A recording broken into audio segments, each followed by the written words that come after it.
Good morning. Thank you all for being here. From early childhood education straight on up through graduate school, Missouri's public education system is critical to the success of our state. Every level of that system builds upon the one before it, and every level must be strong or the entire system collapses. Today, the House Democrats will discuss legislation to strengthen public education in Missouri, to produce better outcomes and provide better opportunities so our children have the best chance possible to succeed in whatever they set out to do. Our proposals include making sure children have enough to eat because a hungry child cannot learn. We want to make sure student discipline is measured and appropriate, especially when applied to younger students. Punishment that is too harsh can have a lasting and sometimes emotionally damaging impact that proves counterproductive to long-term academic success. We believe a central goal of education is to produce a skilled and knowledgeable workforce capable of filling the jobs required in the 21st century economy. And we are dedicated to the principle of local control, giving individual school districts a greater say in deciding what works best for their communities.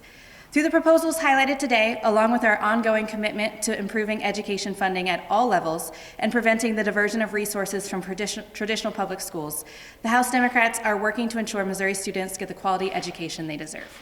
With that, I'd like to turn it over to Representative Ian Mackey to highlight a couple bills. Thank you. There's three bills that I'd like to highlight. I'll start with the one that I filed, House Bill 2105, to eliminate suspensions of students in kindergarten through the third grade. This is a policy that's already been taken in place in the city of St. Louis Public Schools over the last year, has implemented this policy, seen it work effectively. I believe that's our state's second largest school district.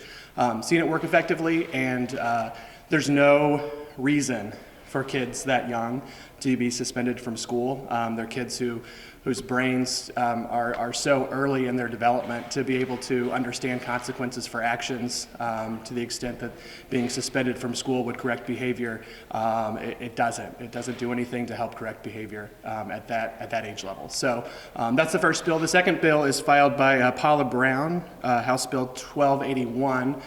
Representative Brown's bill changes the maximum amount of time which any student can be suspended. Right now, students can be suspended up to 180 days. Representative Brown's bill lowers that to 90 days as the maximum suspension for out-of-school suspension for any student in our K-12 schools. The third bill is House Bill 1660, filed by Representative Rachel Prouty. This is a bill that she and I both filed last year around the subject of food shaming in our public schools. So students who are behind in their lunch accounts being given, peanut butter sandwiches, cheese sandwiches, cold food, or just being denied the ability to eat lunch altogether, or their parents being harassed and accounts being charged off to collection agencies. And so that's a huge issue that we're trying to address. I think all three of these issues are bipartisan issues, and I hope that we'll get some support from friends on the other side of the aisle. Thanks. Thank you.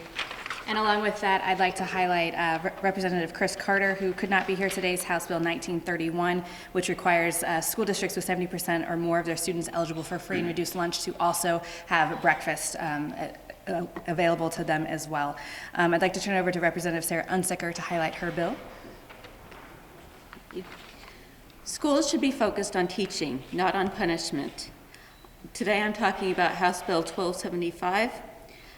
When a child gets into a fight or is bullying another child, the school's first response should not be to call the police, but to address the behavior. Right now, when a school believes a child has committed third-degree assault or harassment, school officials are required to call the police. School officials are not lawyers, and the complexities of criminal law are difficult to understand. Under current law, school officials believe they have to call police, even when their better judgment tells them this should be a learning experience, not a criminal experience. Thank you. Thank you. And I'd like to turn it over to Representative Peter Meredith. Thanks. So this year I filed a bill that I'm pretty passionate about. It's 2185, HB 2185, and it's to address the problem of lack of funding for after-school programs in our schools. I can tell you, as somebody out of St. Louis City, watching a rise in violence over the last number of years, I can't help but notice that it was about the same number of years ago that we saw the community education centers close in our schools. What that meant was schools like my neighborhood school, Sherman Elementary, no longer had their doors open after hours for kids to be doing after-school programs. Things like anything from as simple as basketball to more constructive things like tutoring, but all things that gave kids a positive thing to do in the after-school hours with adult mentors and other supervision. Now, I can't help but think that the rise in crime is directly correlated to the fact that our kids don't have something productive to do after school hours. So this bill is modeled after another state, Indiana, has similar legislation in statute already, where they take funding out of the unexpended lottery funds and direct that toward grants for after-school programs. It also targets school programs specifically designed for academic instruction and with a student population of 80% or more above the poverty line. So this is really targeting after-school programs to the districts that I believe need it the most. Thank you. Thank you. And you will see, as you go through our press release, other bills that are highlighted are dealing with workforce development conversations, budget conversations. But as you skim through the bills that the Democrats have filed regarding education, as mentioned before, we are not only focusing on fully funding the foundation formula and funding transportation, as we've talked about before, but we're also looking at making sure that our children are prepared for the workforce holistically, looking at their education from the very beginning to the very end and making sure that they have everything that they need to be successful. With that, we're happy to take questions. Representative Meredith, on your bill specifically, with the rise in gun violence, I know Republicans said like any gun bills were a no-go, but do you have support in this from Republicans? Well, I mean, I'd say this bill is very specifically not a gun bill.